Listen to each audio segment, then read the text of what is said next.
అలాగే మా ఉద్యోగులందరూ కూడా, మా పంచాయతీరాజ్ ఉద్యోగులందరూ కూడా, ఆర్డబ్ల్యూఎస్ ఉద్యోగులు, అలాగే పీడబ్ల్యూడీ వర్క్ అందరూ కూడా వచ్చి ఈ రోజున మాకు నిలబడ్డందుకు మనస్ఫూర్తిగా ధన్యవాదాలు తెలుపుకుంటూ, అలాగే మన పక్క రాష్ట్రం, మన సోదర రాష్ట్రం అయిన తెలంగాణకు కూడా నేను ₹1 నిధిని నేను విరాళంగా ప్రకటిస్తున్నాను. అది తెలంగాణ ముఖ్యమంత్రిగా మన గౌరవ ముఖ్యమంత్రి శ్రీ రేవంత్ రెడ్డి గారికి నేనే స్వయంగా అందజేస్తాను. ఎందుకంటే ఇది కష్టాలు వచ్చినప్పుడు మనందరం ఒకరికొకరు చేదోడు వాదోడుకుంటాం. ఇది తిట్టుకునే సమయం కాదు.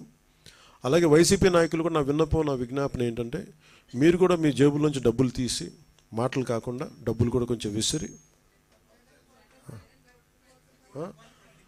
సంతోషం అండి. అంటే ఎవరు స్ఫూర్తి చేసినా పర్లేదు సార్. ఆయన చేసినా నేను చేసిన అట్లా కాదు. కానీ నా ఉద్దేశం ఏంటంటే, ఈ సమయంలో పిచ్చి మాటల కంటే కూడా బాధ్యతతో ఉన్న పనులు చాలా మంచిగా చేస్తాయి నా ఉద్దేశం. అందుకని ధన్యవాదాలు తెలియజేసుకుంటూ, ఇలాంటి విపత్తు సమయంలో మీడియా సోదరులు, మిమ్మల్ని సోదరిమణులందరికీ కూడా, మా సిస్టర్స్కి కూడా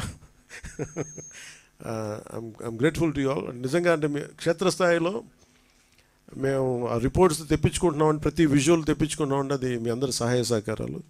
మీ యాజమాన్యాలకి, లేదంటే మిమ్మల్ని లీడ్ చేసే ఎడిటర్స్కి అందరికీ పేరు పేరున ధన్యవాదాలు తెలుపుకుంటూ సెలవు తీసుకున్నాను. Thank you.